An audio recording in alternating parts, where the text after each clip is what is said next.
العالمين والصلاة والسلام على أشرف الرسل وخاتم النبيين أما بعد قال الله تبارك وتعالى يا أيها الذين آمنوا كتب عليكم الصيام كما كتب على الذين من قبلكم لعلكم تتقون. اے ایمان والو، تم پر روزے فرض کر دیے گئے ہیں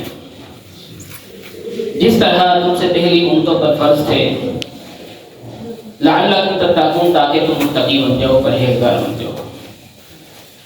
اللہ نے مخاطب فرمایا ہے ایمان والو. ایمان 3 چیزوں کا مجموعہ ہے: اقرار باللسان، تصدیق بالقلب، عمل بالجوارح. زبان سے اقرار کرنا لا الہ الا اللہ محمد رسول اللہ، دل سے تصدیق کرنا، اور جوارح سے اعمال کرنا، اپنے اعضاء سے اعمال کرنا. اگر کوئی بندہ اقرار نہیں کرتا ہے تو وہ کافر ہے. اگر کوئی اقرار تو کرتا ہے لیکن دل سے تصدیق نہیں کرتا ہے تو وہ منافق ہے.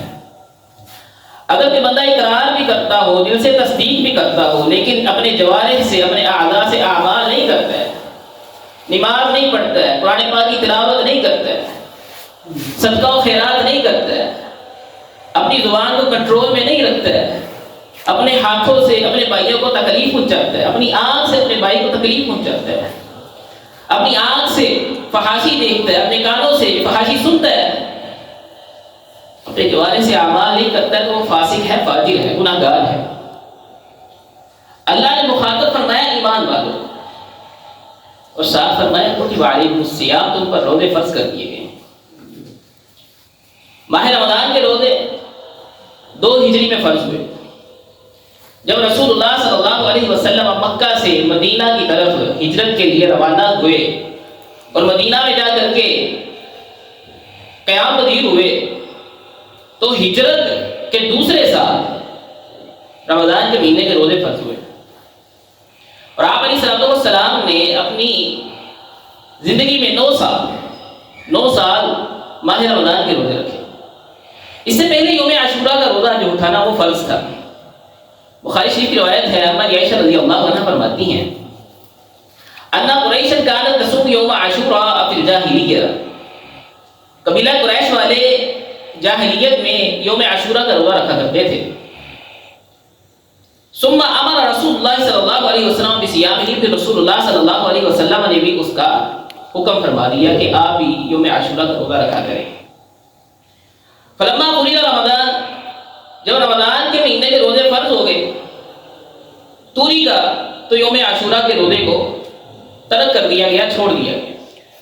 قال رسول اللہ صلی اللہ علیہ وسلم من شاء فلیصم ومن شاء افطر.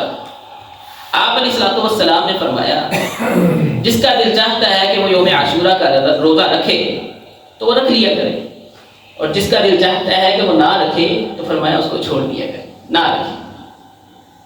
اب ایک بات جو ہے ہمیں سمجھ آئی کہ رمضان کے روزے فرض ہونے سے پہلے یوم عاشورہ کا روزہ فرض تھا، نبی نے حکم فرمایا تھا. پھر رمضان کے مہینے کے روزے فرض ہو گئے تو یوم عاشورہ کے روزے کو 10 محرم گزرا، وہ 10 محرم والا جو روزہ ہے نا اسے یوم عاشورہ کا روزہ کہتے ہیں، ترک کر دیا گیا. اب بات آتی ہے روزے کی طرف. عربی میں روزے کے لیے صوم اور صیام کے لفظ استعمال ہوتے ہیں، اور شرعاً روزے کو الامساک عن الاکل والشرب والجماع من طلوع الفجر الى غروب الشمس مع النیہ، شریعت میں روزہ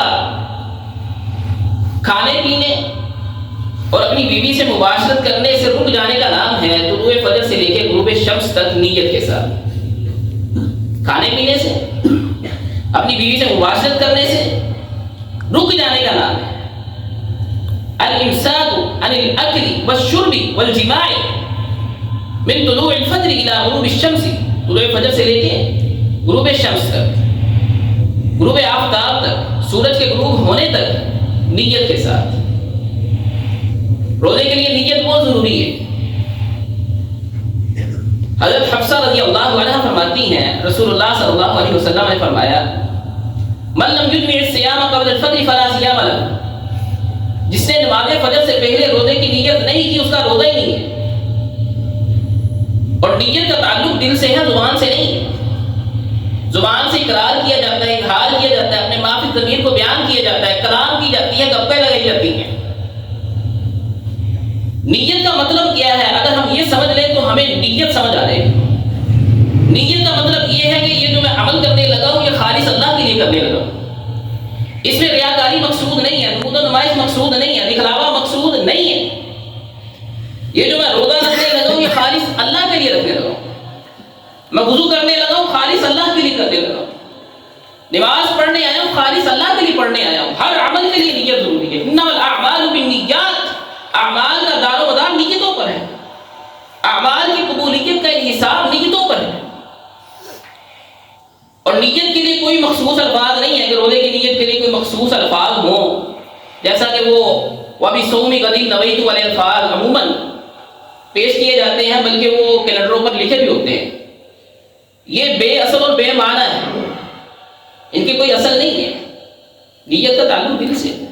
آپ مجھے بتائیں، ایک بندہ اگر کہتا رہے بھائی میں تیرے ساتھ بڑا مخلص ہوں، میرے دل میں تیرے لیے عداوت نہیں ہے، دشمنی نہیں ہے، میں بڑا تیرے ساتھ مخلص ہوں، میں تجھے دھوکہ نہیں دوں گا، لیکن دل میں عداوت ہو، دشمنی ہو، اس کے خلاف دل جو ہے وہ پروپیگنڈے کر رہا ہو، تو کیا وہ مخلص ہوگا؟ کیا وہ مخلص ہوگا؟ نیت دل کا کام ہے، یہ دل کا معاملہ ہے۔ اللہ ہمیں عمل کرنے کی توفیق عطا فرمائے۔ وأقول قولي هذا وأستغفر الله لي ولكم ولسائر المؤمنين والمؤمنات جزاكم الله خيرا وأحسن